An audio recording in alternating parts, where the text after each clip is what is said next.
G'day guys and welcome back to the Boundary Riders Podcast. Today we're up to episode 19 and just completed round 17 of the AFL season. Really getting towards the end of the season now, and a lot of teams are shaping up to get into that top 8. We saw the Crows lose against Essendon and Essendon firm up their spot in the 8. We saw Port Adelaide get back to equal top with Collingwood as well. We saw Richmond give themselves a chance to make the finals along with Carlton as well, which have came out of nowhere in the past couple of weeks. But, of course, today we'll be going over the normal stuff, the review and the votes of round 17, the tips for round 18, go over some AFL Fantasy stuff as we usually do. As you can see again, my co-host, my brother, Jackpot Junkies, isn't here with us again. That's okay.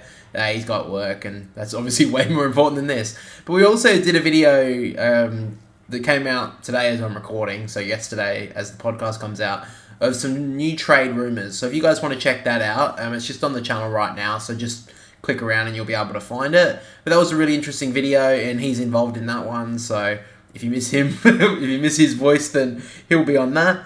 But today we go through the podcast, and the one thing I wanted to talk about before we get into the week that was, it's a little bit of a story that's been floating around as of late, which are the fake injury lists. Now, I don't know if a lot of people are knowing about this, but there's been a lot of news circulating, especially with Clayton Oliver and stuff, that a few clubs are faking their injury lists and are not being truthful. Now, I'm not too sure if they're doing it because of other teams being able to see it, or if it's to try and just keep things under wraps, maybe from members. I don't know if that's a thing. But yeah, I saw this post on Twitter, so, you know, I'm pretty brave here going on Twitter for you guys. But there's a few people talking about how Clayton Oliver won't be back till, you know, the end of the season, even if that. Like, his hamstring is in that bad a shape. There's a video... the tweet in question was from the Trade Whisperer. So, I don't know how reputable this person is, but nonetheless, he did put down that if you've seen the video that he has seen, you wouldn't be expecting a certain injured midfielder to be returning anytime soon. We're dealing with an unprecedented level of deception from the clubs in 2023, and the fans are the ones getting treated like fools.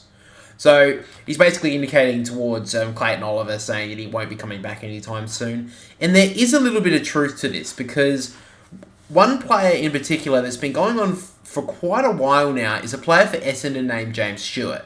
Now, this is all allegations, and I'm not saying that this is 100% true, but James Stewart is one player for Essendon who has been on their injury list for over, 3 years. 3 years now. Yeah. He has not played a game since 2020 at the Bombers, and there's been no big news as to why he's been on the injury list or why he hasn't been playing. Because, I mean, from my recollection, he hasn't done an ACL, he hasn't done anything massive. He's still on the injury list at this stage, and it currently says on the injury list that he's off with a foot/personal reasons. And it says that he's going to be back in 2 weeks. But for something that's, like, pretty big news, not many people are talking about the fact that he's been out for so long. There's really been no news about it. I did see a TikTok from someone, I can't remember who it was, but they were talking about how he's been on the injury list for a very long time.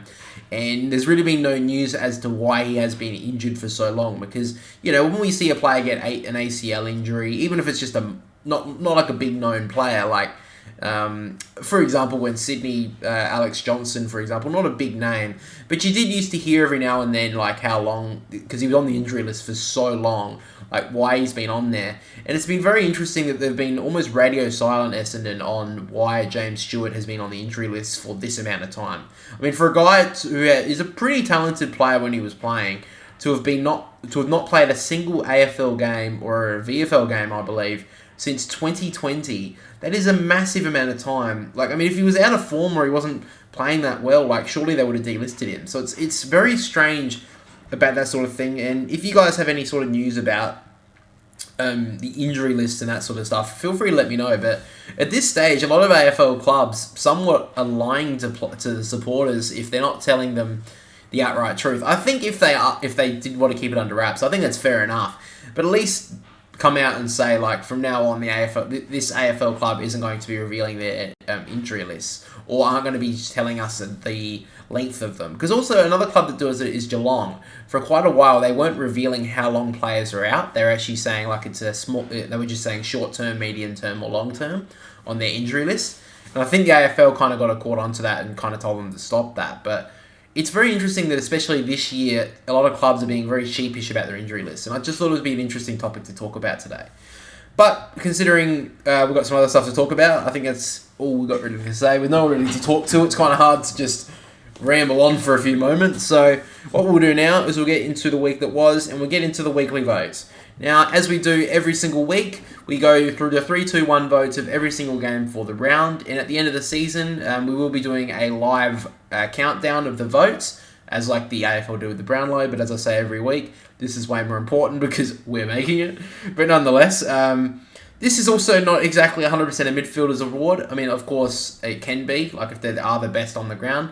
But if a forward has a big day or a defender has a massive day back in defence, they'll obviously be getting represented in this votes as well. So I feel like it is a little bit more of a player's award. It's like overall, I think anyone could have a chance. But, you know, at the end of the day, the midfielders do get a lot more of the spotlight because they get a lot more of the touches and stuff. And I mean, that's just kind of fair enough at this stage. But nonetheless, we got to the first game of round 17, Richmond versus Sydney, and actually I don't know if you can see in the background, but I'm sure you guys know that I'm a Swan supporter.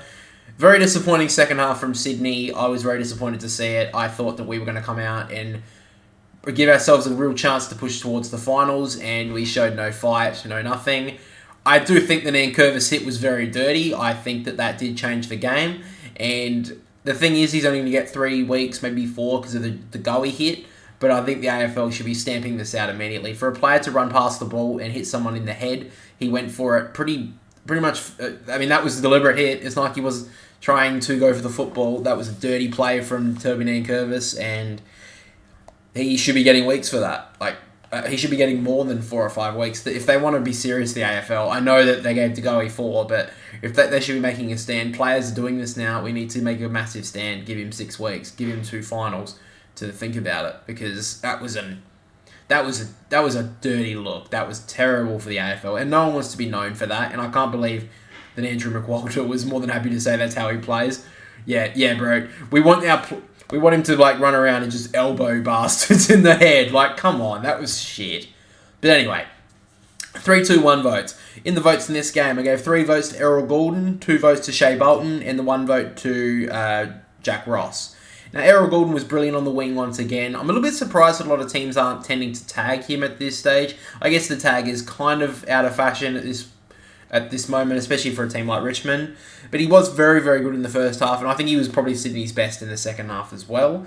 2 votes gave to Shea Bolton. He was brilliant, especially going into the second half. He arguably brought them back into it and set up a couple of late goals as well. He still needs to work on his goal kicking. I believe that his goal kicking is definitely his downfall a lot. But he's definitely played well in that one, and he was very close to the 3 votes.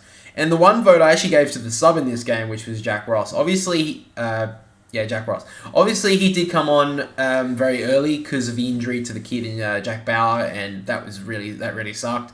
But when Ross came onto the ground, especially in the first half, he was one of the few players who actually performed well for Richmond, and he kicked a couple of goals that they really needed in this match, and I actually, he played some really good footy, came on as a sub. A lot of the commentary was actually mentioning maybe he was playing as like he felt hard done by to have been left out of the 22. And I think there's definitely something to that, because he definitely lifted his side over the line, I think, in the first half and got them back into the game. And then, the quality players like Shea Bolton, Dustin Martin, Toby Nankervis was brilliant as well in the second half as well.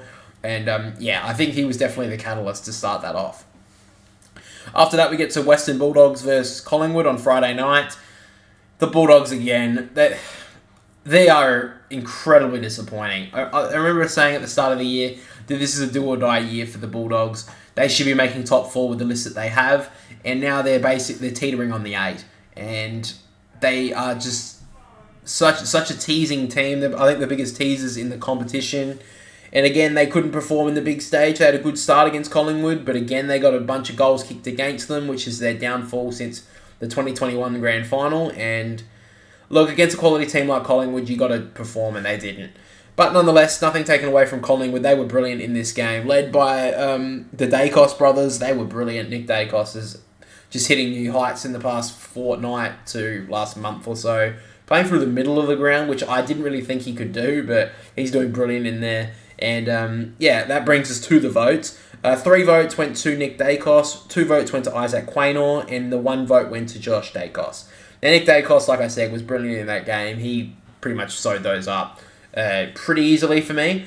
But Isaac Quaynor was pretty close. He was brilliant in this game, had a lot of intercept possessions, intercept marks. Actually took more than Darcy Moore, I believe, and was just overall really good in defence. And he is definitely in All-Australian form as a small defender this year, Isaac Quaynor. He's been brilliant back there, locking down small forwards, and he's just a great defender. And I think Craig McRae would love to have him in this side. I bet you he's one of the first picked. And the 1 vote went to Josh Dacos. He was brilliant as well. He's just been overshadowed by his brother this year. But if it wasn't for Nick Dacos, I'd arguably be saying he'd be definitely talked about as one of the best players in the comp. He's definitely one of the best wingmen in the comp, but he's definitely one of the best players at Collingwood, if not the competition, right now. Next up, we get to Brisbane versus West Coast. And look, I'm not going to talk too much about this one because we know what happened. Brisbane won again. They won by 80 points. And let's be honest, they probably left a few goals out there. They kicked 16 goals, 20. They should have won this game by 100 points. Arguably could have got more points than Sydney did if they kicked a lot straighter. And West Coast, what is that? They had 1 good game against St Kilda and they couldn't perform again.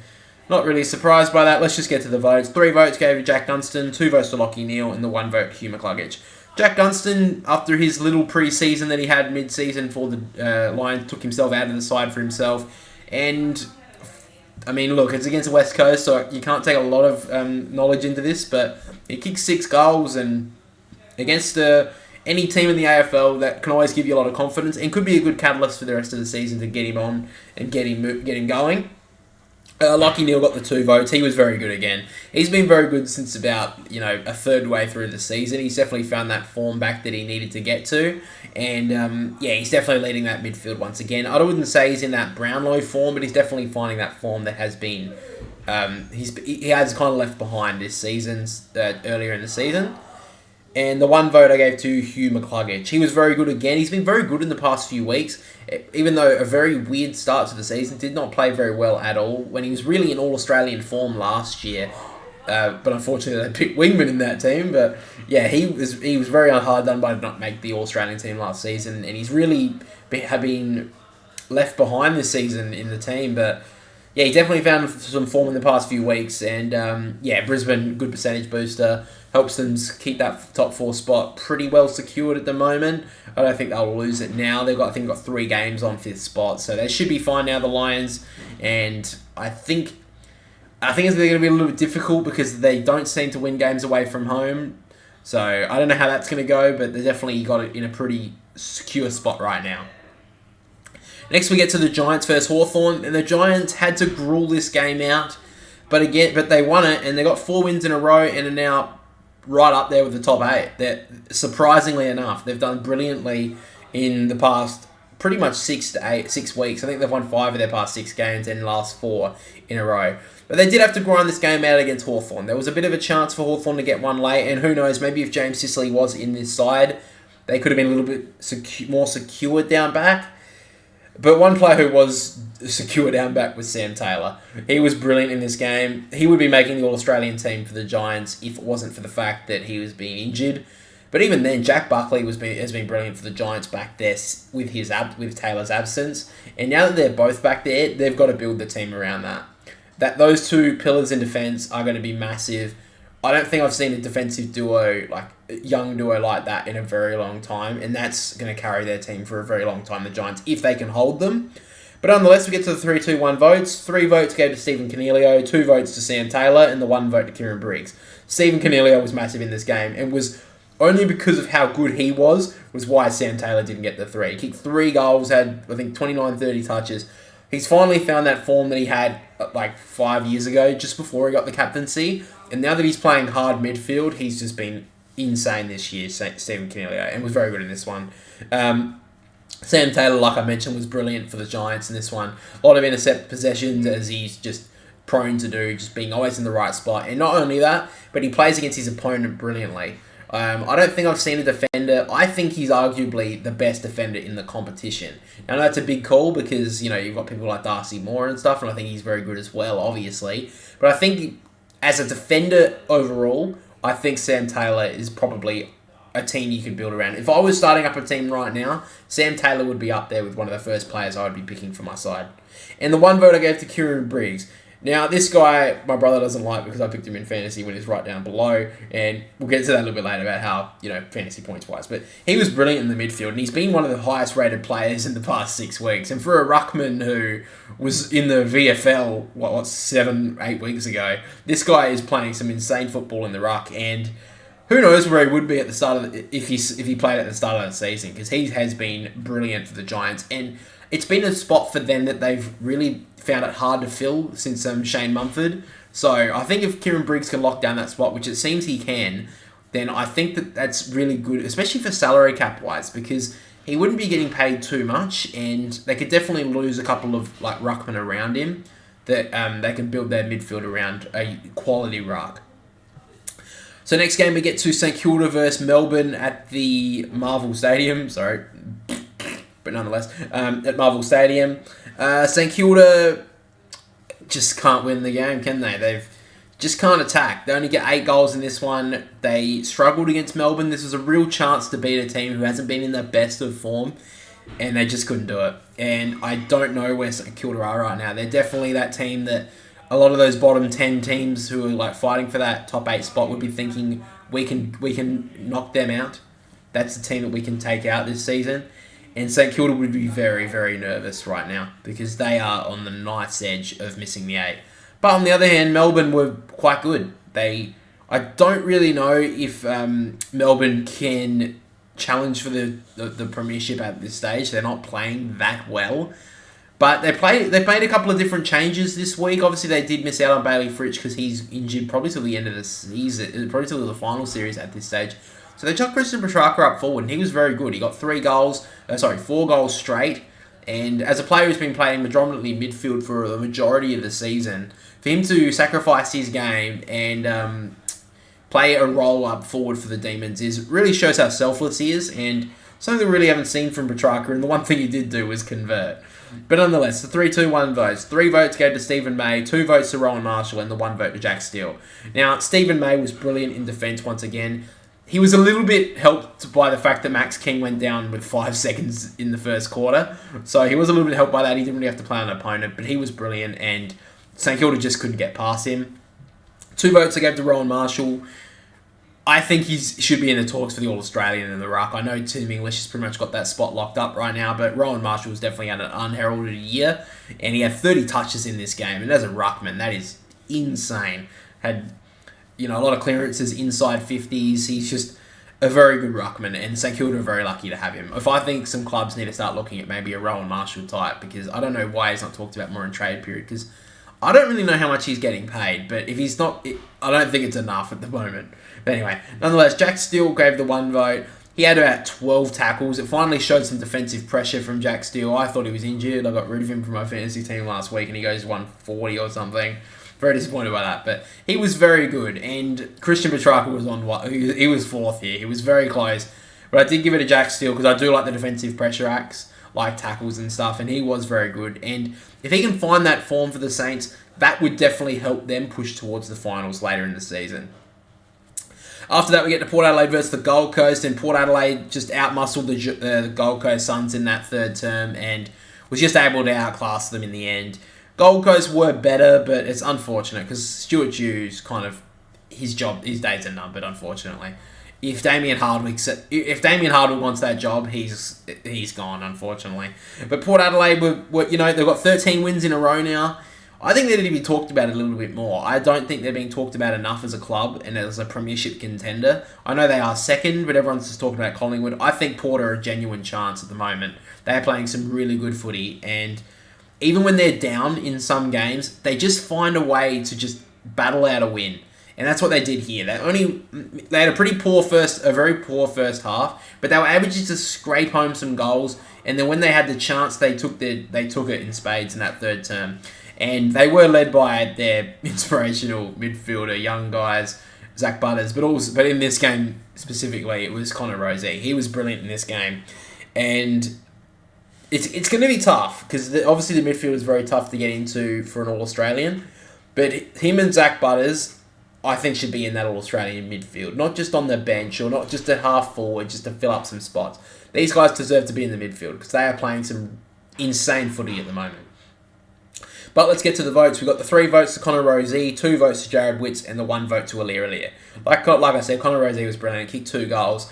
Really stood up and was very clean in it. Pretty tough conditions against the Gold Coast, so he was very good. Jared Witts got the 2 votes. He is playing some really good footy. It's just unfortunate, though, that a lot of players just haven't gone with him at stages this year. Especially in the past month. They've just really petered off, and despite Jared Witts playing pretty good footy, they just can't go with him. I don't know. Just the second half of the year for the Gold Coast always seems to struggle for them. And the 1 vote I gave to Aliir. He played some really good footy in the back half. He's definitely found that form that he had in 2021. Obviously lost it last year, but he's definitely found it back, and probably wouldn't get a lot of votes from many people, Aliir, but he was very good in this game against the Gold Coast. Next, we get to Sunday afternoon. First game was Geelong versus North Melbourne. I'm not going to spend too much time on this, because Geelong were going to win this one by 60-plus points all day, and that's what they did. Down in Geelong, North Melbourne were just lucky to get away with 9 goals in the end. Geelong were brilliant, led by Tyson Stengel up forward. He kicked 5 goals. He was good. Maybe found that sort of confidence that he can find that form that he had last year with a bit of confidence from that game.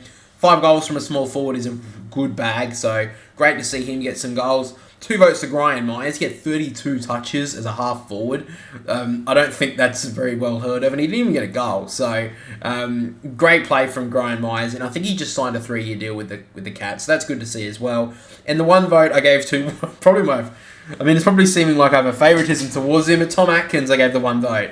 He played some brilliant footy once again, playing this midfield role for the Cats. He's a great midfielder, just a defensive runner, and I think defensive runners in midfields are pretty unheralded in modern footy. Obviously, you do have the Toot Millers and Kyle Mills, and Jack Steele when he's in form.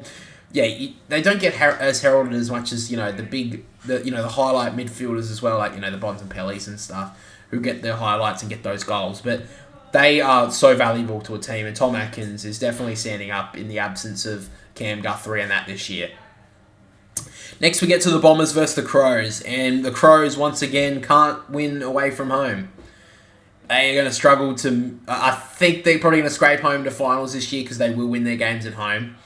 But they won't go very far if they can't find a way to win away from home, because I don't think they'll get a home final at this stage. And the Bombers, though, I think now they probably have that final spot locked up. They've got North Melbourne and West Coast still to go. So they have 2 basically wins there. And they've got a pretty good run home, the Bombers. So this was a much needed win for them. And now they can push towards top 8. And they're currently 5th and only a game outside the top 4. So, if they can scrape a couple of shock wins together, knock on wood for Essendon fans. If they dare to dream, they could be top 4 by the end of the year.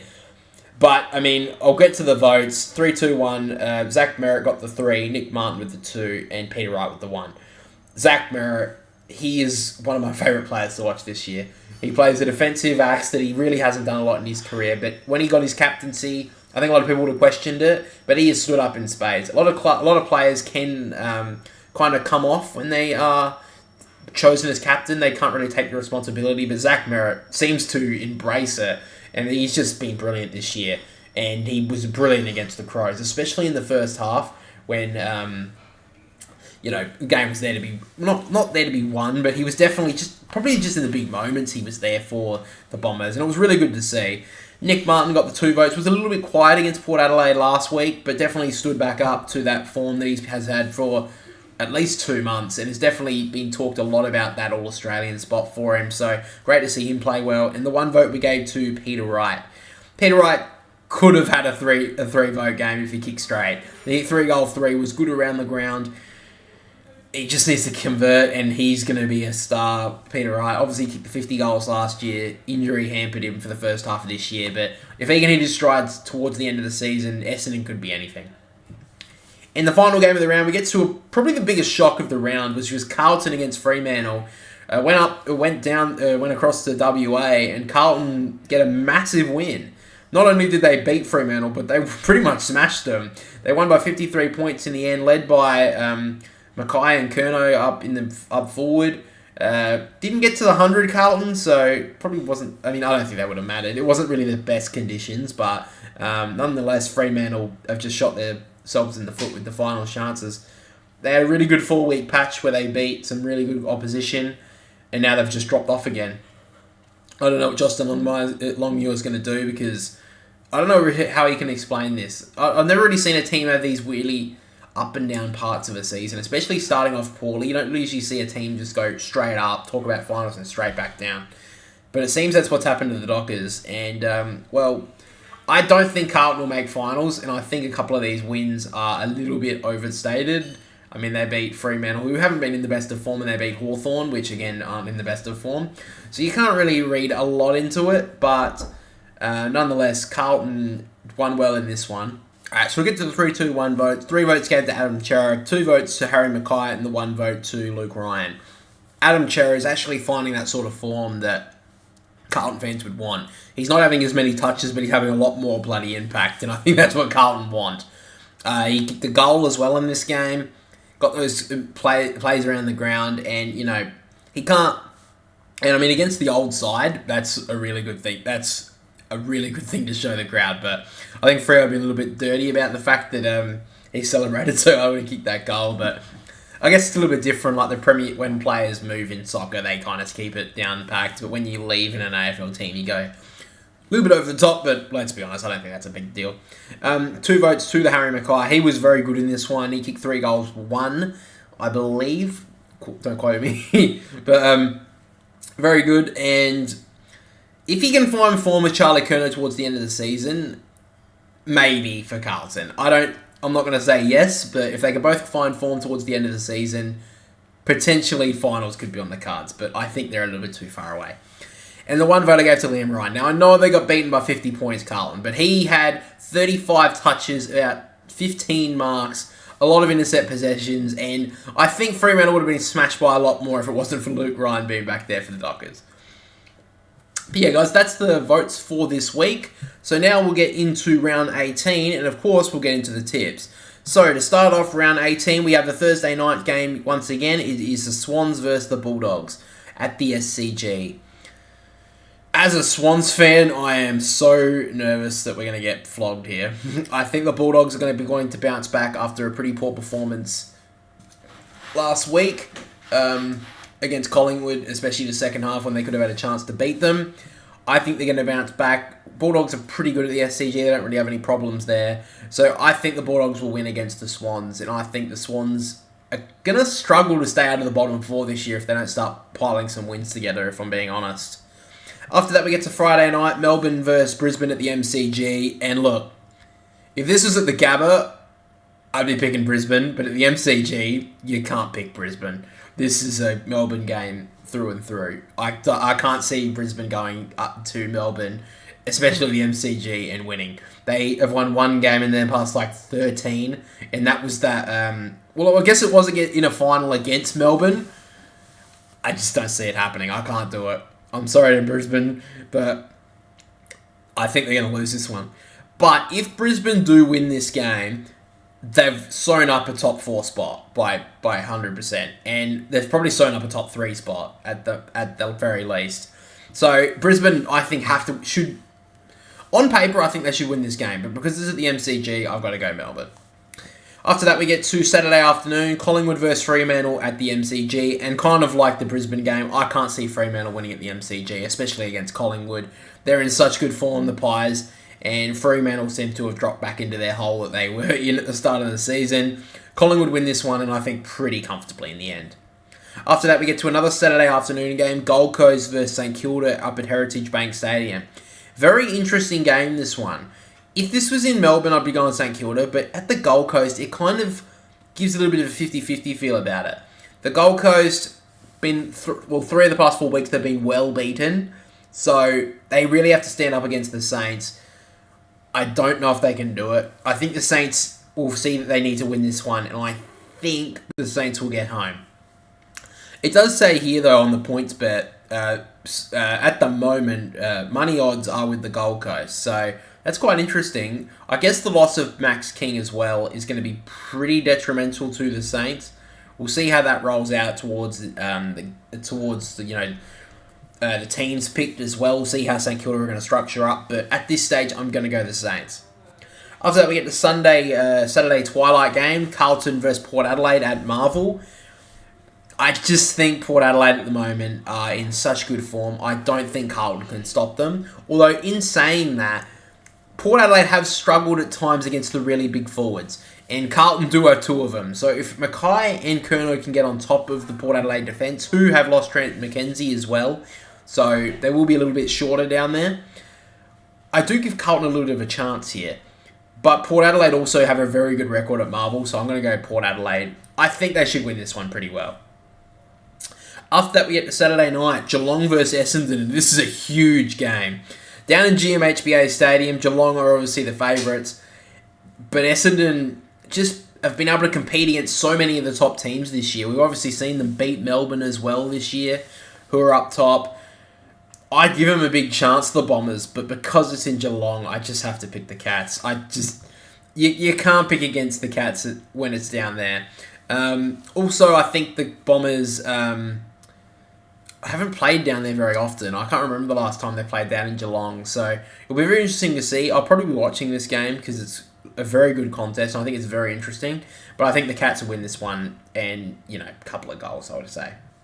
After that, we get to the Crows versus the Giants at Adelaide Oval.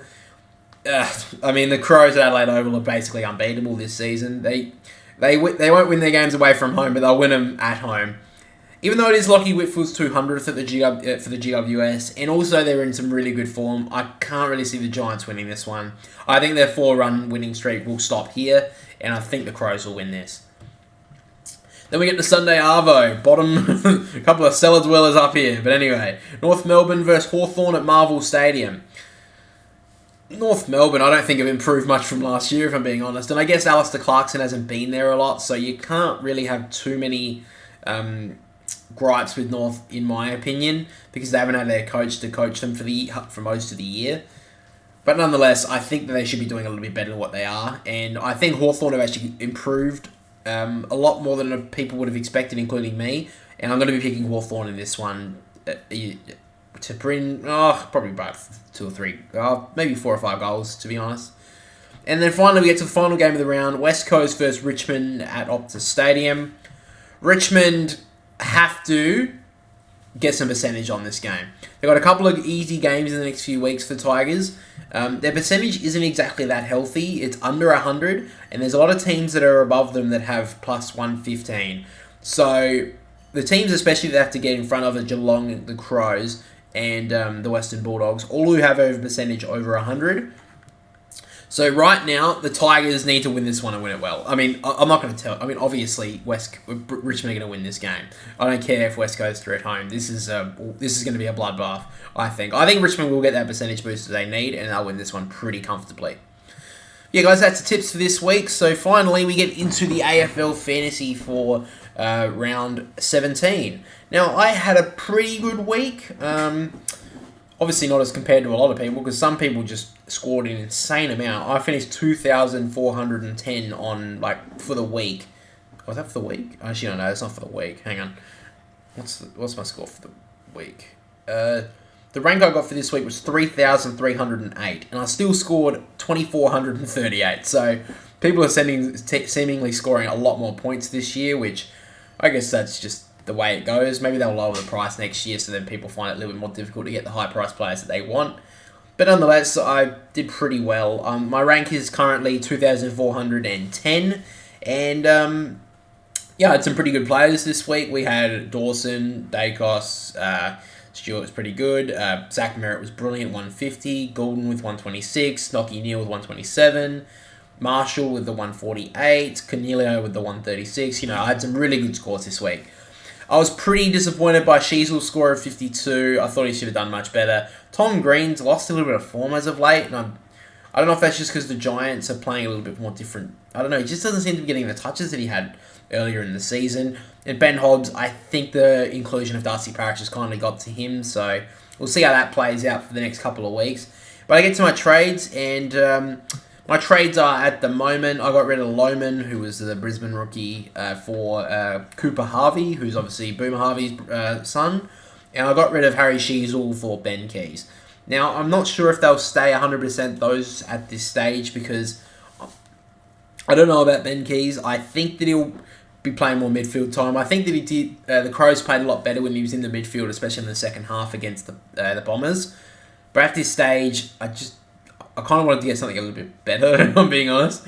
But at this stage, it's really all I could afford, so I'll just chuck Ben Keys in the forward line for now. Harry Sheasel's been brilliant all year, but it just doesn't look like he's going to be playing that half-back, get a million touches like he was. And I mean, it's probably good for North Melbourne as a team and for the future, but for AFL Fantasy, it's not the best. So all good for him. Hopefully he does well in the end of his AFL career. I'm sure he will.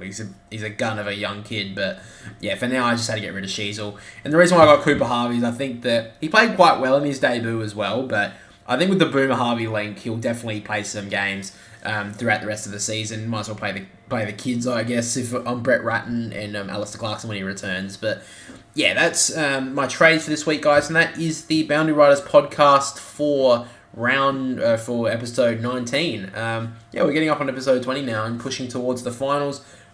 Hopefully my brother's back next week. I'm not too sure if he will be, though. So what I'm going to try and do is try to get him in for some live streams. We did a live stream for the Bombers Adelaide game. It was actually a really good game. So I'm going to try and be doing at least 2 a week. I can't tell you exactly what games there are because I kind of don't really know until because I obviously work and stuff. It's a little bit difficult to choose which games, I can watch. And also, I don't want to pick a crap game. I don't want to be sitting here watching West Coast versus Richmond. I'm being honest with you guys. I don't want to sit here and be commentating that. But nonetheless, guys, make sure to let me know down below let me know what your certainty pick is for this week, because we've kind of dropped it from the podcast. So make sure to let me know who you think would be a certainty to win this week. That's all from us at the Boundary Riders podcast, and we will catch you next week. Goodbye.